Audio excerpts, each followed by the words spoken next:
정확히 알고 뜨겁게 집중하라. 정확히 알고 뜨겁게 집중하라 라는 제목으로 하나님 말씀 증거하도록 하겠습니다. 우리가 성경을 읽든지 아니면 어떤 책을 읽든지 어떤 문서를 읽든지 항상 우리가 읽는 접근하는 방식이 있습니다. 이거 왜 썼는가? 목적을 알면은 의미를 쉽게 파악할 수 있다는 것입니다. 룻기 왜 썼겠습니까? 우리가 일반적으로 생각하듯이 한 여인의 아름다움을 묘사하기 위해서, 한 사람의 인생 역전을 알리기 위해서, 물론 그렇게 접근할 수도 있습니다.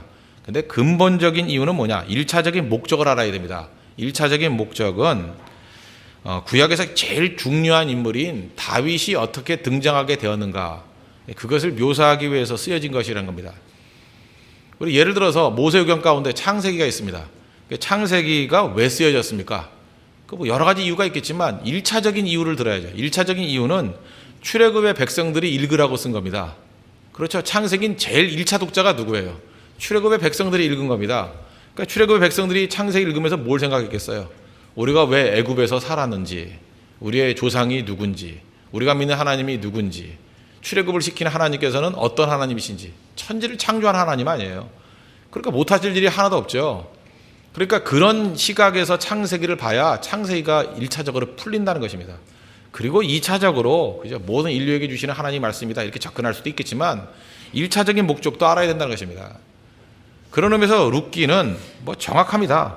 구약에서 가장 중요한 인물 두 사람, 모세와 다윗 아닙니까? 그 중에 하나, 다윗이 어떻게 등장했는가, 그걸 보여주기 위해서 룻기가 있다는 것입니다.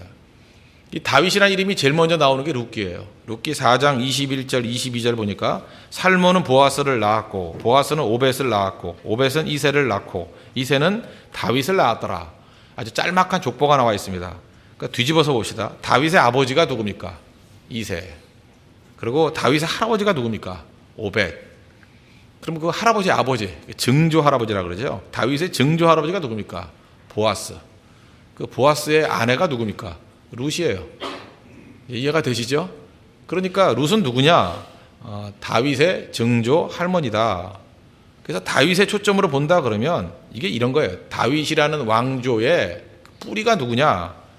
그래서 우리 조선시대 때도 보면은 태조 이성계를 묘사하기 위해서 그게 10대조, 5대조까지 올라가지 않습니까? 그래서 그걸 참미한 걸 용비어창가라 그러잖아요.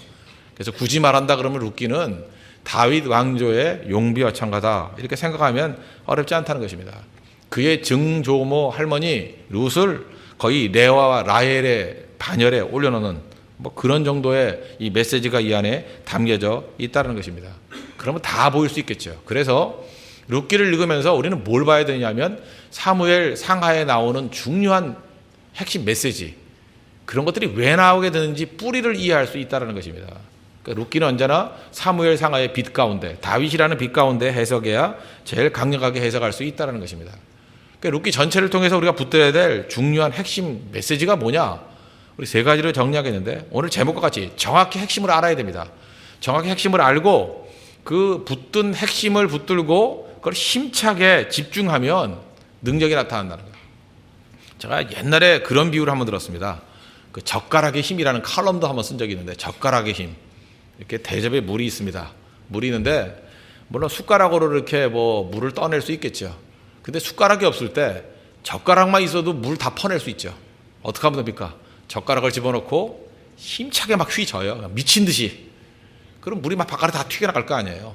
그렇죠. 젓가락 한 개 갖고 힘들지 모르지만 젓가락 한 2개 정도 있으면 약간 벌려놓고 막 힘차게 젓버리면 물 다 나가게 할 수 있어요. 오늘 반복을 다 한번 해볼까요? 예. 막 저으면 다 될 수 있다고요. 그래서 제가 그렇게 접근을 했습니다. 이 젓가락이라는 건 뭐냐 하면 내가 인생 가운데 붙들어야 될 핵심이에요. 그죠? 흔들리지 않는 핵심. 그거 하나 붙들고 그것이 비록 작은 것이라 할지라도 그것을 뜨겁게 집중하면서 흔들어대면 젓가락이라 할지라도 다 휘저을 수 있어요. 심지어 여러분들 한 10명쯤 모아 있는데 여러분 10명을 해산시키려고 그러면 젓가락 하나만 주면 해산시킬 수 있어요. 젓가락 하나 들고 막 찌르고 다니면 다 흩어질 거예요. 그죠? 작은 게 아니라고요. 젓가락이라고 하면 굉장히 작은 것 같이 보이지만 젓가락 하나를 가지고도 막 휘젓고 다니면요, 그 10명, 심지어 100명도 흩어버릴 수 있고 대접에 있는 물도 흩어버릴 수 있다고요. 젓가락이 뭡니까? 핵심의 핵심. 핵심 하나 붙들고 그것에 뜨겁게 집중한다 그러면 못 해낼 일이 없다라는 것입니다. 그게 바로 젓가락의 힘이라는 거예요. 그런 의미에서 우리 룻기에서 이 젓가락에 해당되는 핵심 세 가지를 오늘 좀 붙들었으면 좋겠습니다. 첫 번째는 나눔이고, 두 번째는 개방성이고, 세 번째는 평범이에요. 평범. 이게 룻기가 우리에게 보여주는 메시지라는 것입니다. 이 면면이 흐르는 메시지가 사무엘 상하의 신학으로 흘러버려요. 룻기는 이게 뿌리가 되는, 이게 프로토타입입니다. 그래서 이 룻기를 잘 이해하면 나중에 사무엘 상하, 열왕기 상하의 신학을 이해할 수 있다는 것입니다. 오늘 그런 렌즈를 발견하는 시간이 되길 바랍니다. 첫 번째, 나눔이 중요하다는 거예요. 나눔과 구제가 중요하다. 룻기를 쭉 읽어보면 굉장히 따뜻합니다. 왜 따뜻하냐 하면 나눔이 있기 때문에 그렇습니다. 여기 보면 상당히 많이 아픔을 당한 사람들이 나옵니다. 아픈 사람들이요. 고난당하고 불행하고 고독하고 한숨 쉬는 사람들. 그런데 나눔을 통해서 이 분열과 박탈의 상처를 입은 사람들이 치유를 받고 회복이 됩니다. 특별히 그 며느리였던 룻이 잘 나누어요. 그래서 불행했던 시어머니 나오미가 치유가 됩니다. 그죠? 슬픔이라는 마라라는 이름을 지었던 사람이 다시 나오미, 기쁨이라는 이름을 회복하게 되는 그런 일들이 벌어지게 된다는 것입니다. 이 엘리멜렉 가문 다 쓰러졌는데 나눔을 통해서 회복이 되었다는 것입니다. 이 룻의 남편이 되는 보아스, 그 기업물을 자라 그러죠. 원래 이 룻을 갖다 이렇게 품어주지 않아도 됩니다. 근데 친히 무거운 짐을 다 짊어져요. 제가 그래서 옛날에 우리 청년들 강의할 때 이 보아스는 멋진 남성의 표상이라고, 남자가 어떤 모습으로 살아야 될지, 지금 아버지를 잃어버린 시대 아닙니까? 그 남성성의 모델, 아버지의 모델, 따뜻하게 가정과 여자들을 품을 수 있는 그런 모델을 보여주는 게 보아스입니다. 친히 모든 짐을 다 짊어지잖아요.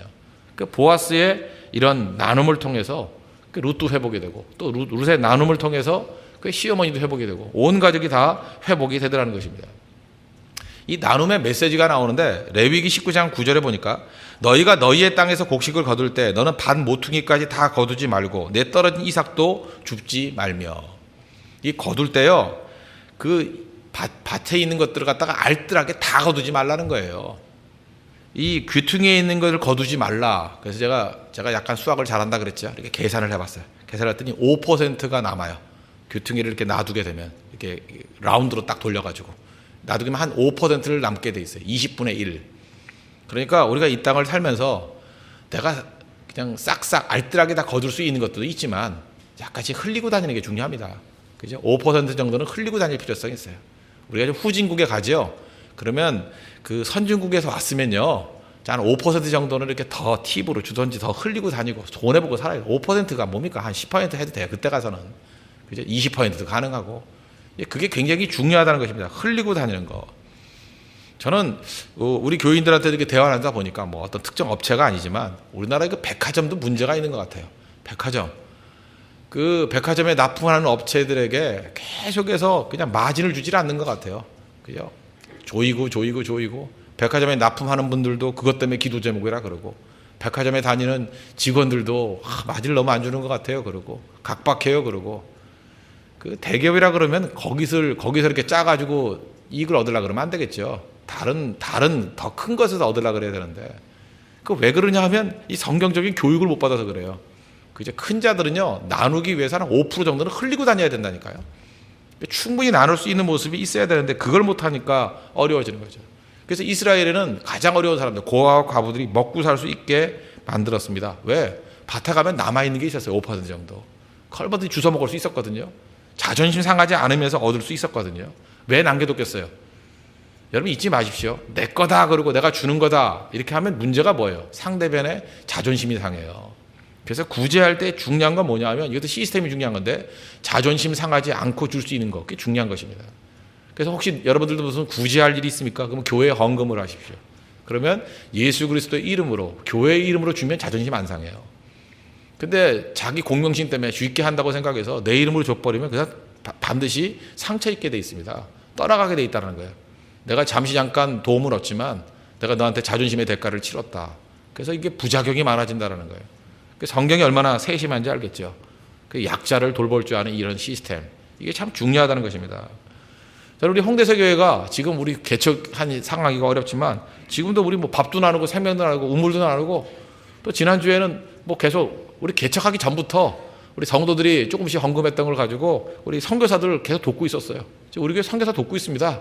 장학금도 주는 게 있고요. 개척교회도 섬기고 있고 계속 이렇게 섬기고 있습니다. 왜요?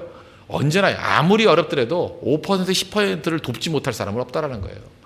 그런 것들을 우리 마음속에 품고 있어야 되고 자녀 양육도 마찬가지입니다. 구제부터 나누는 것부터 가르쳐 줘야 된다는 것입니다. 연약한 자를 품을 줄 알아야 돼. 이게 중요한 메시지예요. 그래서 나중에 사무엘상에 가면은 다윗이 도망 다니다가도 그일라 백성들이 어려움 당했다 그럴 때 돕죠. 그 돕는 걸 통해서 아둘람 고래 400명이 600명으로 늘어나고 사울의 정통성이 아주 치명적인 상처를 입게 되는 내용들이 나옵니다. 이 뿌리가 어디 있다라는 거예요. 그 증조 할아버지 보아스, 증조 할머니 룻 이런 사람 때부터 벌써 이렇게 나눔의 역사는 있었다. 이걸 보여주고 있다는 것입니다. 그래서 사무엘상 23장을 볼 때 그 뿌리를 어디서 찾아야 돼요? 룻기에서 찾을 줄 알아야 된다는 것입니다. 우리가 보통 야구하는 사람들 그런 얘기를 합니다. 메이저리그가 좋다. 메이저리그가 왜 좋죠? 우리가 축구 시스템보다도요 야구 시스템이 있어서 메이저리그가 훨씬 좋다 그래요. 그리고 벌써 연봉 받는 것도 수준이 달라요. 메이저리그는 진짜 수준이 높습니다. 그러니까 박찬호가 대단한 사람이에요. 이 메이저리그에서 100승 이상을 얻었다는 건 이건 만만한 게 아닙니다. 이건 뭐 축구에서 뭐 박지성이 이루었던 것 이상의 그죠 굉장한 그런 업적이라고 생각을 합니다. 메이저리그가 가서 본 사람들이 그래요. 시스템이 대단하고 정말 좋대요. 근데 메이저리그가 좋은 이유가 뭐예요? 마이너리그가 좋기 때문입니다. 이유는 딱 하나예요. 메이저리그 하나가 좋은 게 아니에요. 마이너리그가 너무 좋기 때문에 그래요. 거기 마이너리그가요 여러 단계가 있는데 그중에 A라는 리그가 있어요. 그 다음에 그 바로 위에 더블 A라는 리그가 있어요. 그 다음에 메이저리그 가기 직전에 트리플 A라는 리그가 있어요.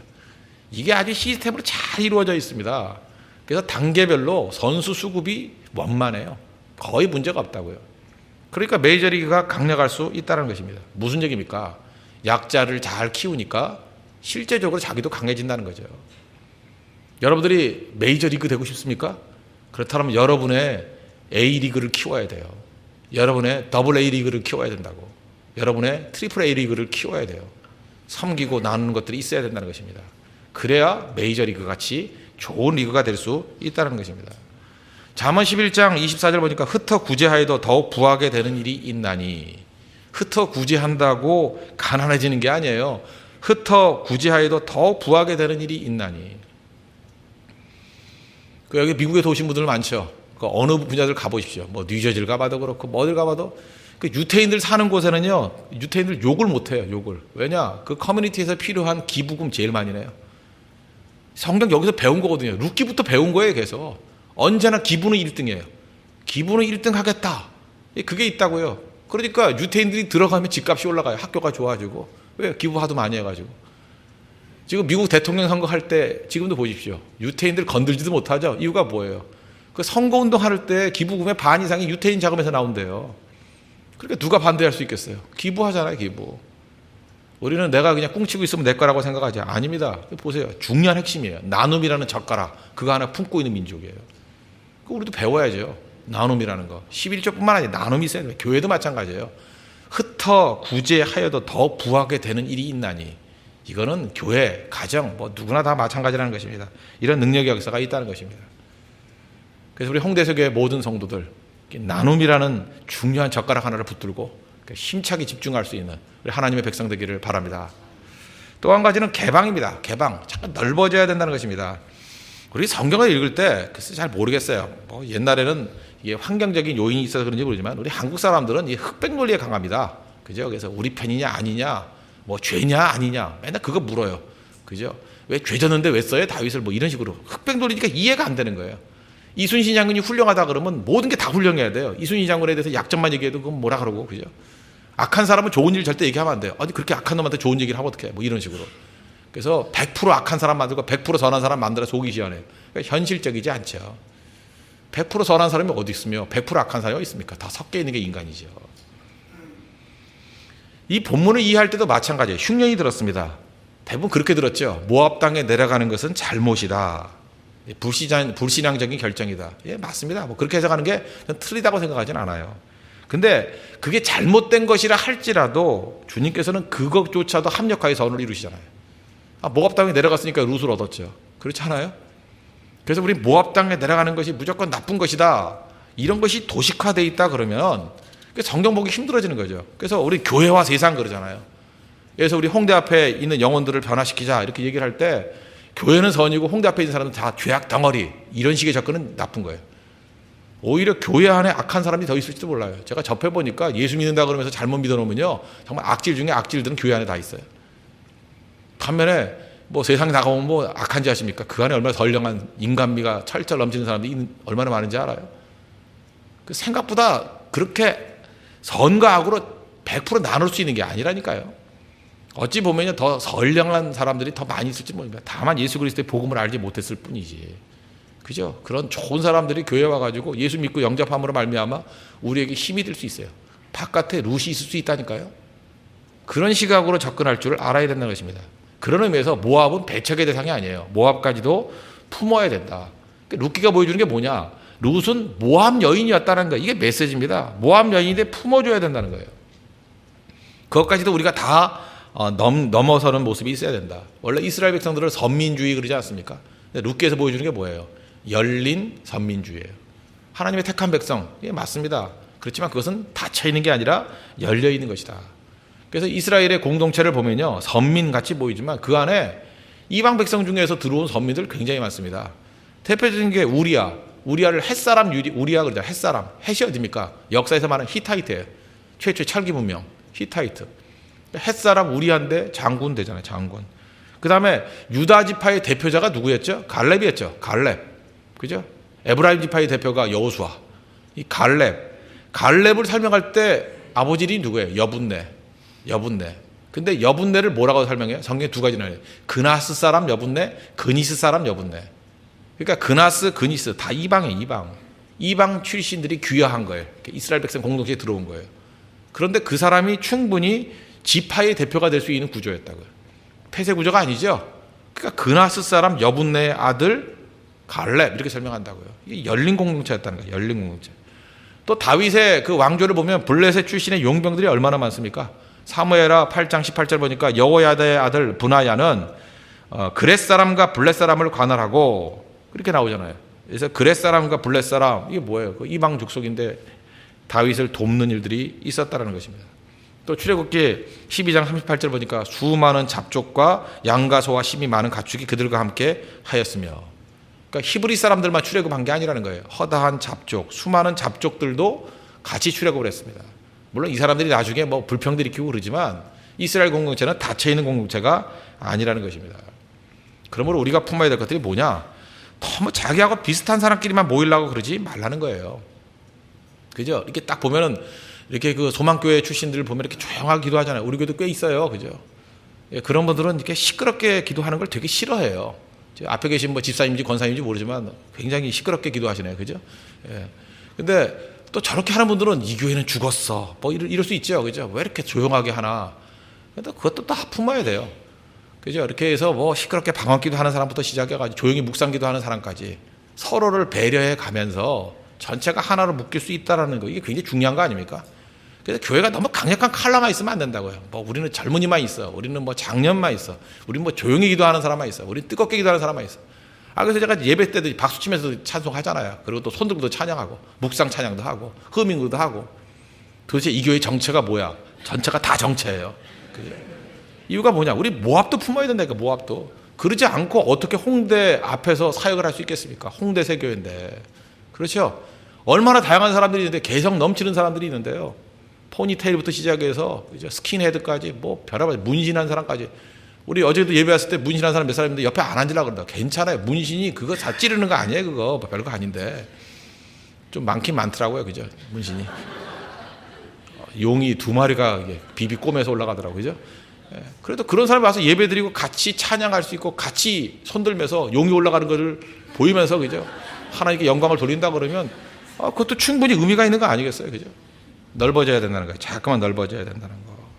그리고 우리가 사전에 어떤 사람을 갖다가 이렇게 매도하는 것이 아니라 그 사람의 가능성을 바라보고, 이야, 저렇게 용문신을 한 사람이 예수를 믿으니 얼마나 잘 믿을까? 그거 만만한 거 아니잖아요. 그렇게 하려고 그러면 얼마나 결단적인 사람이에요.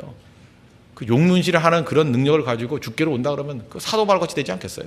그렇죠? 우리 흐리멍텅한 사람보다 훨씬 낫죠. 저건 이제 인물이다 이런 생각이 든다는 거예요. 제가 아는 어떤 교수님, 제 친구이기도 한 어떤 교수님인데 참 재밌는 분이에요. 그분은 한 학기 때 그랬대요. 학생들 다 모아놓고 미리 학점을 A부터 줬대요. 다. 뭐 그럴 수 있는가 보죠. 하여튼 재밌는 제 친구 교수입니다. 그죠? 다 A 학점을 다 줬대요. 그때 애들이 의아해하잖아요. 아, 학점은 원래 학기 끝날 때 주는 거 아닙니까? 왜 시작부터 A 학점을 줍니까? 그래서 A를 다 줘버렸대요. 그러고 난 다음에 이렇게 얘기했답니다. 학생들에게. 이번 학기는 너희들이 A 학점의 인생이라는 것을 증명하며 살라 그랬대요. 멋지지 않아요? A 학점 미리 줄 테니까 이번 학기는 너희가 A 학점의 인생이라는 것을 증명하며 살라. 그랬더니 출석부도 안 불렀는데도 불구하고 잘 결석도 안 하고요. 뭐 이미 A 학점 받았는데도 불구하고 시험을 봤는데 진짜 A 학점 받을 만한 성적들을 다 받고 그랬대요. 근데 이게 소문이 나가지고 그 다음 학기 하니까 안 되더라는 거예요. 한 학기만 딱 되더라는 거예요. 그죠? 참 인간이 악하죠. 저는 이런 시각은 굉장히 중요한 거라고 생각합니다. 이거 뭐 피그말리온 효과 뭐 이렇게 얘기하기도 하잖아요. 그 사람에게 대해서 가치를 인정해주고 기대하면 그대로 된다라는 거. 우리가 모압 사람들을 바라봅니다. 우리 주변에.